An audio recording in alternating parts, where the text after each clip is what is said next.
Woo! While we're talking about mental health, I thought this would be a perfect time to bring up this subject, which I have noticed is a big problem a lot in the Black community and just minority communities in general, but I'm speaking for the Black community. Cutting off toxic family members. You know who they are. If you have one in your life, I guarantee you that their face literally just popped up. It's really fucking hard because family is a big part of our culture, right? And I know this isn't just for Black people, honestly. It's very rampant in our community, but for anyone who's going through this, like, almost everybody has that toxic member that just like makes you feel awful about your fucking self. They're probably emotionally abusive at the very worst. At the very least, they're just like, just trifling and just, I don't know, probably ask to borrow money a lot or just like leeches, and they just suck you dry of your fucking energy.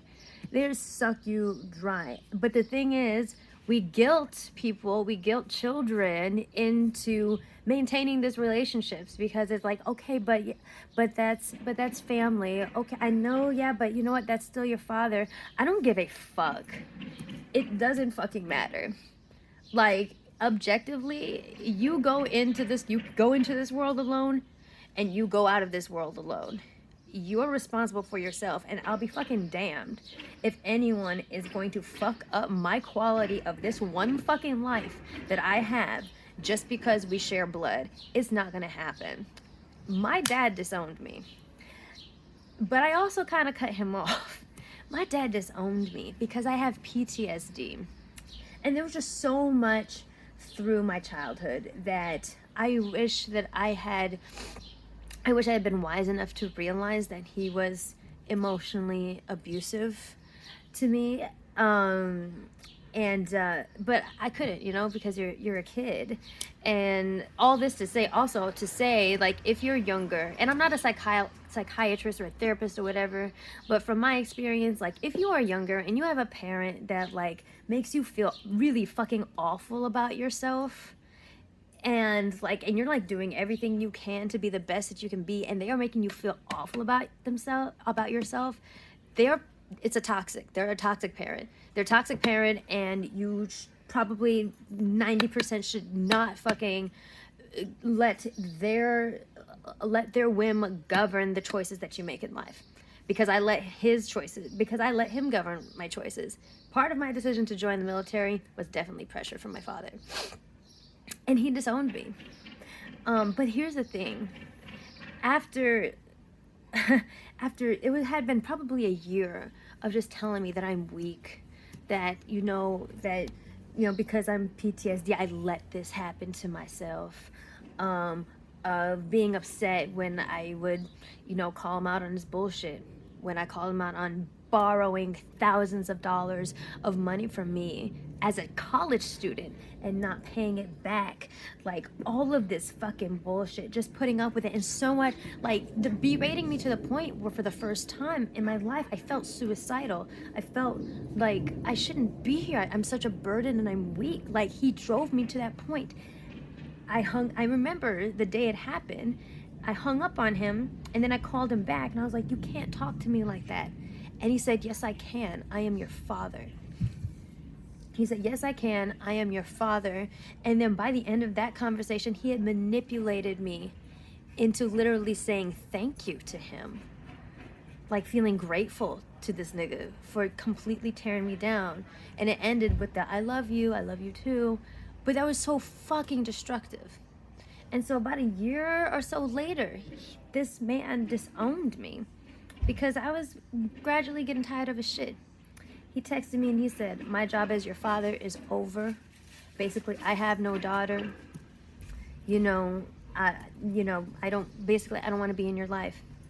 And the surprising thing about that, and like the thing is, I had a huge panic attack because it happened in the morning. He did it on a Monday morning while I was at PT. I was still active duty in the Air Force, and I had to call one of my mentors, one of my teachers who was a mentor of mine from high school, to calm down. I had to call him to calm down because he's one of the only other father figures I have in my life. I called him to calm down.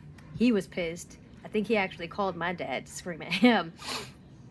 But I had a panic attack, and that was like the first reaction, right? The first reaction of my body was to have a panic attack.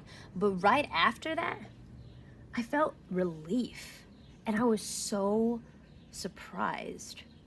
I was so surprised. I felt relief. Like after besides the panic attack, the first thought in my head was, thank God it's over.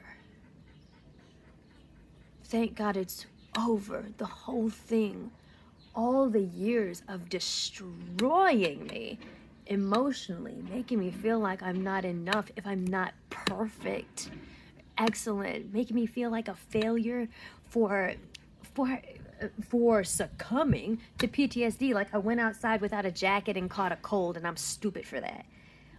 The first thought in my head was like, thank God it's over. And I didn't even have to do it. He took himself out. He said, my job as your father is over. And I was relieved, which is so sad.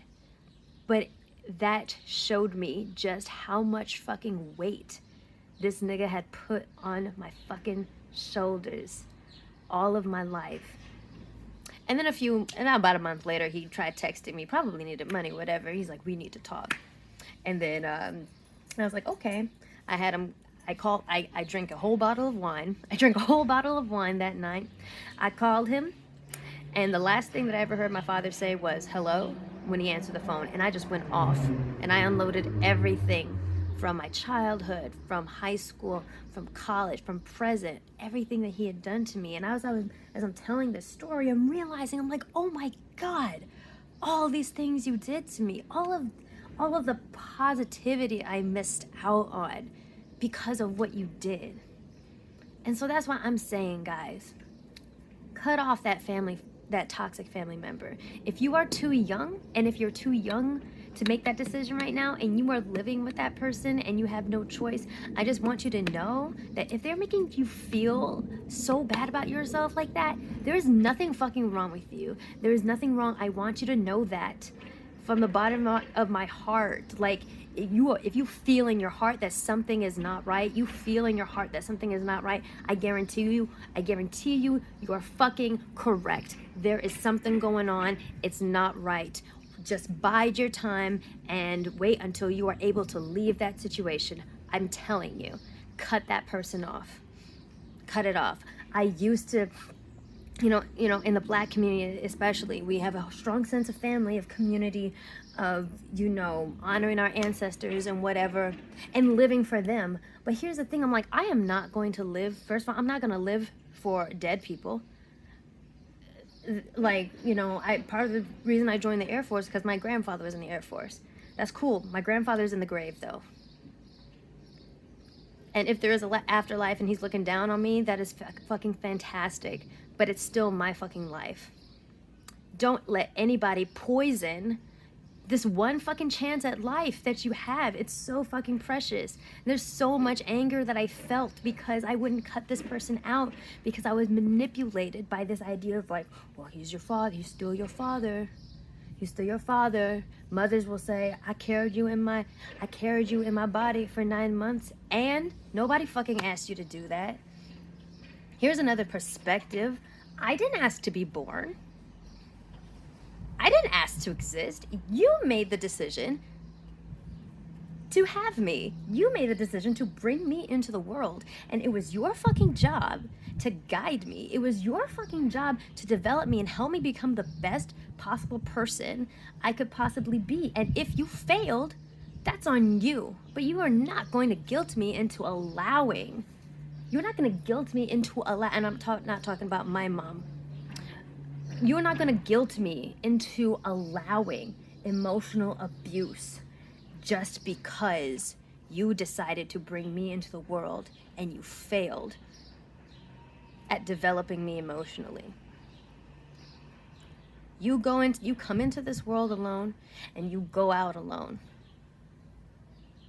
And it is your responsibility, it is your fucking responsibility to make sure that it is the best fucking life possible. And if that means that you gotta cut off a family member, so fucking be it, man. Because I tell you what, after a while, you will realize how heavy that motherfucker was on you. You will realize how heavy that was, and you will realize how much lighter you feel because you cut that off. Because you cut that off. It's so fucking necessary. This goes for anyone, but I speak for them. I speak on the Black community a lot because we go through, this is very rampant in our community, and we allow family members to get away with some heinous stuff. Y'all know what I'm talking about. So, I know you, if you're watching this and you have a family member that's toxic, I guarantee you that their face has come up in your mind. If you feel so moved and they're making your life hell like this, or they're dragging you down, they're sucking energy out of you, cut them off. And just know that there's nothing wrong with it. You're not a bad person for it. You're not obligated. You're not obligated to deal with anyone's bullshit just because they're family. You're not. Because you can't help who's your family, and you can't help if they're an asshole or not. You're not obligated to do that. Absolutely not.